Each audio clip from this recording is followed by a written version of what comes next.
Hi friends, welcome back to our study of 1 Peter. As we dive into the text today, I want to remind you that we have been studying over the last several weeks through these first few chapters. In fact, we started in chapter 1 all the way through chapter 2, verse 10, saying that Peter has been working to establish their identity in Christ.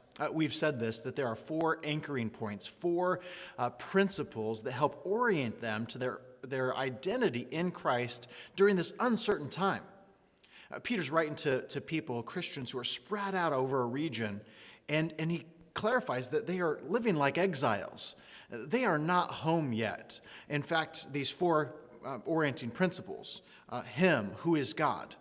This week, it's going to be important for us to remember that God is in control, and that God is the kind of God that loves us even through difficult times. We said that the second orienting principle was the hope that we have. And this hope that we have says that we are going somewhere. We are going to a promise, and that God has given us an inheritance that will never spoil or fade. We said in the third orienting principle that we have a history, and that history is that God redeemed us out of slavery, that God rescued us in Jesus, and even though He died, He rose again. And there's this rich history of God's people, a rich history of faith. So over and over again, Peter refers to that history, the Old Testament as well as the Gospels. This week, we'll hear from Isaiah, and we'll hear from the book of Psalms, and Peter's going to bring back again that rich history to remind us that this is nothing new as we live in difficult times. The last element that we said orients us to our identity is that we are holy. We are called to be holy as God is holy. And so last week, Peter taught us that we live not only like children of God, but also like living stones being built up as God's presence, representatives of God's presence in this world. Well, Peter's going to now get very practical. He's going to transition from our identity as those who are in Christ toward the application of, so now that we know who we are as exiles, how do we now go back into the world and interface and interact with those who are not believers? This is a great question. In fact, it's a historical question. In the book of Jeremiah, God has Jeremiah write to the people exiled in Babylon a letter. They're taken out of their homes in Jerusalem and Judea. They're sent to Babylon. They're called to live there. And Jeremiah writes them this letter on behalf of God. And one of the statements that is used in Jeremiah chapter 29, verse 7 is this: seek the welfare of that city. As you live there in Babylon, even though you're from Jerusalem, even though you're God's holy people, while you live in Babylon, you seek the welfare of that city. We'll see some of that same heartbeat in this text today. We're going to suggest to you that there are three circles that Peter's going to talk about, three relational circles that he is going to use as application points to show us what it looks like to take our identity as God's people and then go into the world of those who do not believe in Him. Those three relational circles are these. Number one, what about political powers or the state? Peter's going to mention the emperor or governors. We could see parallels to our life today. How do we as believers interact with and relate to those who are in power over us politically and in government? The second circle is this. Peter's going to talk to servants and their masters. It's a great circle for us to recognize. There are some parallels, as we also live at times in submission to those over us, specifically employers and employees. I know it's not an exact parallel, but there are some principles we can extrapolate and see that are also at work. Here's the third circle: husbands and wives or families. So what Peter's doing is this. Here's who you are in Christ. Here's your identity as exiles. But how do you live with those who are unbelievers in these three circles? And when Peter answers that question, he is as well going to give us, I think, three principles to live by. So again, three circles that are examples and three principles to look at as we do. So we're in 1 Peter chapter 2, starting in verse 11. We're going to go all the way through chapter 3, verse 12 today. Chapter 3, verse 11, Peter again reminds us of our identity. So this is kind of a summary of everything we've dealt with. Beloved, I urge you, As sojourners and exiles, those two terms have been thematic. Sojourners are those traveling through a land that is not their own. Exiles are those who live in a land that is not their own. Those two overlapping terms apply to us. We are traveling through, we're wandering through, we know who we are, where we're from, but we also know that we're going toward a promised land. So how do we live in this land that is not our own? Peter says, abstain, so deny an invitation. Abstain from the passions of the flesh. The flesh is oftentimes used in the New Testament to talk about these sinful desires that we have.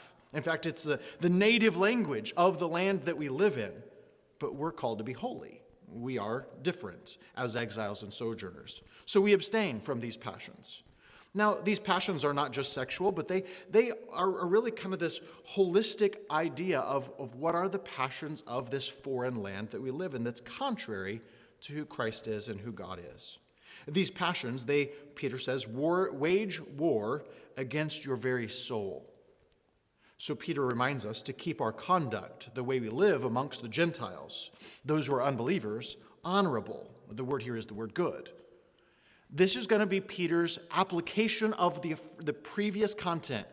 Peter's going to say, okay, so here's who you are as God's holy people. So now how do you live with the Gentiles? Well, he says, keep your conduct good, so that when they speak against you as bad or evildoers, they might see your good deeds, and they might glorify not you, but God on the day of his visitation. Now, what Peter does here sets the stage for what is going to happen in the following section of text, those three social circles that he's going to use as examples or application points. But he sets the stage here as a reminder of our identity. We are sojourners. We are exiles. We are called to live amongst the Gentiles. We're called to live in such a way that they see the good that we do. They see the lives that we live, and they look not to us, but they look to God and glorify him. So, the three circles we've already mentioned. Those are, number one, how do we live with those who are in political authority or governmental authority over us? Social circle number two, how do we live in relationship with those who are masters, or we could use the employee-employer metaphor. Number three, how do we live in relationship when it comes to marriage? But here's the three principles that I want you to see that we need to live with in those three circles. I think we'll see these in all three of those examples that Peter's going to give. Here's the first component or first attribute. Number one, we need to trust God in the midst of our relationships with those who are unbelievers. This trumps all other things. That ultimately, as those who believe in God, when we go back into relationships with those in the world who do not believe in him, there has to be a fundamental element of trust. Remember what we've said with our anchoring points? When we look to him, we trust that he is in control. That's going to be significant. As we look at the social circle of those who are in government, those who are political leaders. For Peter, this is the emperor of Rome. They had never known a Christian leader in their history, in their lives. That's unfathomable to them. And so trust in God is vital, even though those who are in authority over them are not believers. That same thing is true for the masters and the servants who are treated unjustly or unfairly because they have unbelieving masters, or even the wife. The wife example that Peter gives is the wife of a husband who's an unbeliever. So fundamentally, one of the attributes we need to have as we take our life in Christ and go back into the world is a deep level of trust in God. In fact, I'm going to argue we need a bigger view of God so that we can have a better view of how to live in relationship with one another. So trust is the first word. Here's the second attribute. The second attribute that we'll see in all three of these examples is reflect. And here's what I mean by that. Reflect Jesus.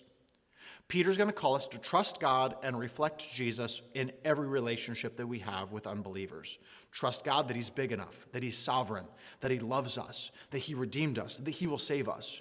And reflect Jesus. Reflect his love. Reflect the way he honors and lifts up other people. Reflect the way that he serves. Reflect the way that he sacrifices. Trust, reflect. And here's the third word. The third word is the word witness. In our trust and in our reflection of Jesus, Ultimately, that serves as a witness, as an example or a testimony to the world around us that God is who we say he is, and that Jesus is who we say he is as well. In other words, we become a living embodiment. There's that temple metaphor. We become a living embodiment of God's presence in the world. That as we trust him and as we reflect him, we will tell the story of him to those who look in on our relationships with others. So let's look at this first circle of our interaction or our engagement with human institutions. Peter says this in chapter 2, verse 13. Be subject, for the Lord's sake, to every human institution. And right away, we might bristle against this phrase, be subject or be in submission to. Submission is kind of an interesting word. You would submit to those who would protect you often. So you would put yourself under the authority of someone who would make decisions for you, provide for you, protect for you. But as believers, we have already submitted ourselves to Christ. We live in submission to God. This is part of the trust that we have to him. But Peter here says, but because you trust God, you can also put yourself in submission to those leaders that are over you. Well, how do we do this? Well, notice the level of trust that is here. Let's look for those three principles, those three attributes: trust, reflection, and witness. Be subject for the Lord's sake. Okay, there's a hint. We're not doing this for us. We're not doing this for them. We're doing this for him. Then Peter goes on to say, whatever human institution this is, whether that be the emperor as supreme or the governors, but then he adds the phrase, as those sent by him. In other words, God is in control. Even the Roman emperor or the Roman governors are under God's control. This is historically thematic throughout the Old Testament, is that God uses even rulers like Assyria and Babylon. Even if they bring judgment or difficulty, God is still using them as his instruments in his ultimate plan.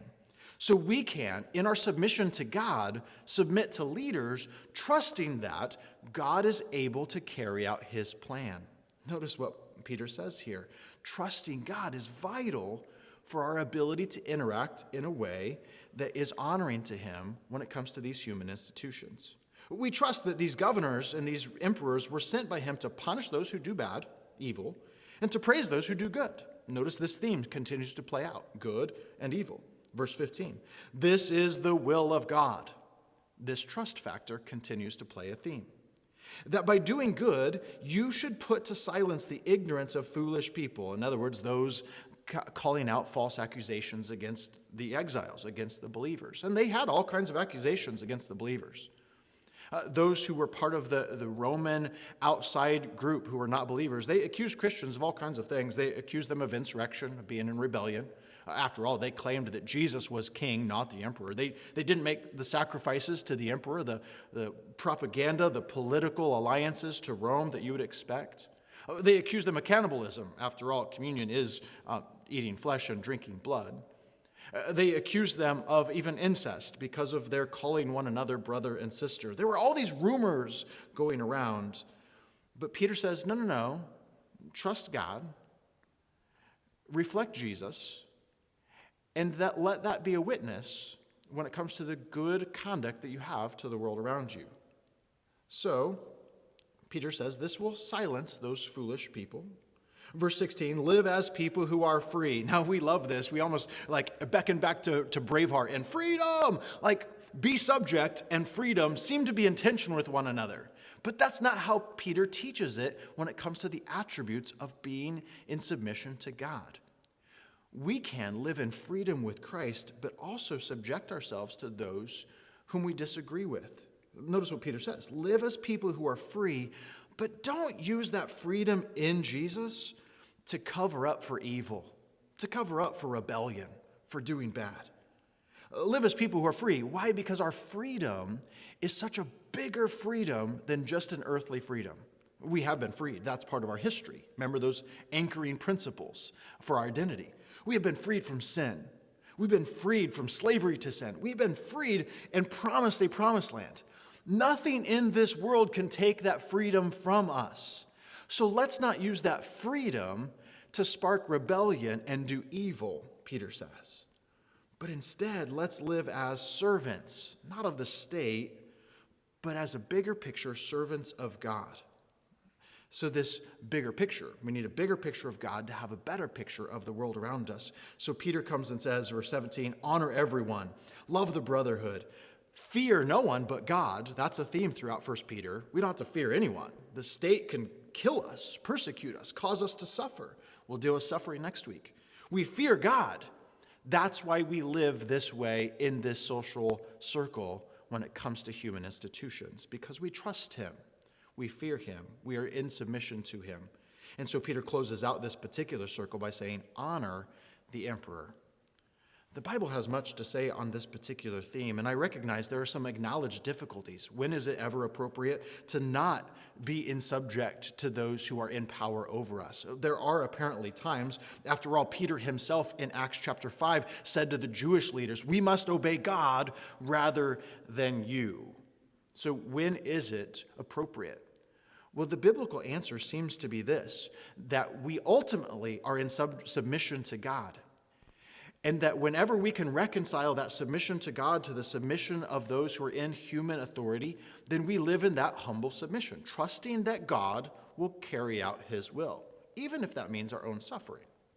However, when submission to those who are in political leadership means a lack of obedience to God or a lack of submission to God, then we ultimately, like Peter, turn our attention to God and say, we must obey God rather than you, even if that means our suffering as well.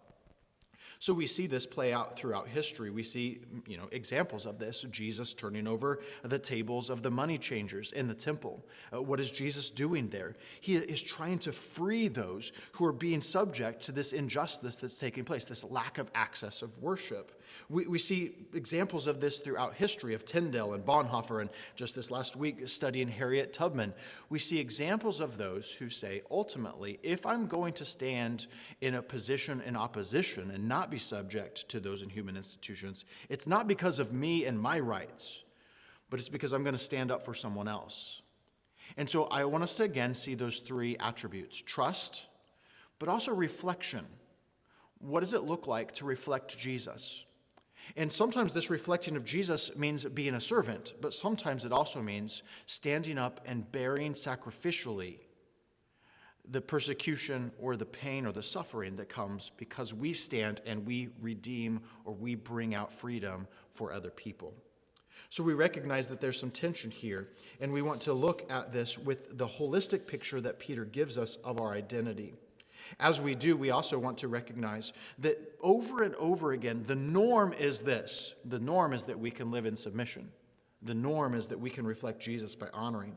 The norm is that this will result in witness. And so we find that this result is that it'll cause praise for those who do good, is that it'll silence those who are foolish and levy false accusations against the church.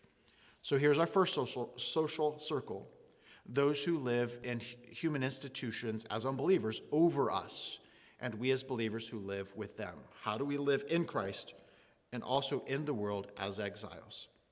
Here's the second circle. We'll walk a little bit more quickly through this because I think you can take these principles and now apply it to the text and study it on your own and pull some of these attributes out. The second social circle is this: those who live as servants in relationship to their masters. As you study this text, I want you again to look for these three attributes. What does it mean to trust in God? Notice what Peter says. Those who are servants should be mindful of God, that this should be lived out in the sight of God. He says that those who continue, they entrust themselves to the one who judges justly. Look at these view of God. God is mindful of us. He sees us, but we're also mindful of him as we live out our lives in relationship with other people. We trust that God ultimately will bring us justice and vindication. The second attribute, we should reflect Jesus. Well, servants, perhaps more than anyone else, reflect Jesus' attitude in the world. Over and over again, Peter says this is a gracious thing. This is a good thing. In fact, in a large paragraph in verses 21 all the way to 25, he says, you servants who live this way, you look just like Jesus that was prophesied in Isaiah chapter 53. You look like the suffering servant. He quotes from that text in Isaiah. So he says, just as Christ suffered for you and left you example, you also, servants, live in his steps in this relationship. And I want to acknowledge the difficulty in this text as well. That sometimes we look to the Bible and we expect it to call out the institution of slavery, recognizing that they didn't live in a post-Enlightenment world, that representative government was not part of their knowledge or not part of their mindset. So for Peter, he and Paul, they turned the institution of slavery upside down by saying servants now have an inheritance, by saying masters are servants, and that masters should treat servants as brothers. But here, the example is servants who live with an unbelieving master. And the goal, as they trust God and as they reflect Jesus, is to be a witness to perhaps win that master over to Christ. This is a gracious thing, ultimately, for those who are living in this kind of a way. Ultimately, we see this example in verse 25 where Peter says, even we were straying like sheep. We've returned to the shepherd and overseer of our souls. And Peter says, man, this is what I want to happen in this world over and over again because of the way we live like God. And so I want to acknowledge that this text can be difficult. A third of the ancient world, according to some estimates, a third of the ancient Roman world were servants or slaves. And even by more estimates, many of them were a part of the church. And so Peter is addressing a key component of a key circle of his constituency, of those who are his audience. And he's talking to them about this difficult task of how do you live like Jesus with those who are unbelievers in your everyday life. Here's the third circle, and that is of marriage. And again, we can see a similar trait play out, these three same attributes. How do you trust God in your relationships? How do you reflect Jesus? And how do you witness to the unbelieving world? The first example Peter gives is that of wives and their husbands. And he says to wives that they should submit themselves or be in subject in relationship to their husbands to those who don't obey the word so that they might win them over. This relational talk, I'd encourage you, if you've not yet listened to the sermon from this past Sunday, that you do. Peter unpacks this in a powerful way that we won't have time to do in our text today. This midweek study, by the way, is meant to dovetail with that weekend service. But notice these attributes, that there's an element of trust. This is like Sarah in the Old Testament who hoped in God. That as she hoped in God and trusted in God, she was married to a guy that was less than perfect. Abraham was less than perfect. And he did not always make decisions that looked like the wise decision. And yet Sarah trusted in God. Sarah was someone who was on a journey. They were wanderers. They were sojourners. And she trusted that God would be faithful, that he would bring about his promises. And so this example of trust is given to those who live in this relationship. There's also reflection elements. They are called to reflect Jesus, to have their beauty in their heart, and to conduct themselves in such a way that they can serve those who are around them in their family, including their husband. So we see this trust, this reflection, and ultimately this witness so that that husband might be won. We see the same thing for the husbands. Husbands, you are to trust in God. You are to reflect Jesus in the way you treat your wives. You're to treat them in an understanding or knowing way, an intimate way. You're to treat them with compassion, recognizing when Peter uses this phrase, weaker vessel, we sometimes bristle against that. But Peter recognizes what we often recognize, that women in the ancient world as well as today are oftentimes victims. They're oftentimes vulnerable to physical abuse, to sexual abuse, especially in that day and age, to those being ostracized or set aside with injustice and not having their needs met. But Peter calls those who are their husbands to step up and to recognize that they are co-heirs, and to recognize that this grace that has been given is a shared grace, and ultimately so that the prayers of the person treating them with justice or injustice, so that those prayers are not hindered. Husbands are called to trust and to reflect and to witness to the world around them by the way that they treat their wives with, here's the word I want to land on, with honor. That word honor is the word value. So Peter over and over again is elevating those who are oftentimes devalued in the ancient world, whether that's servants or whether that's wives.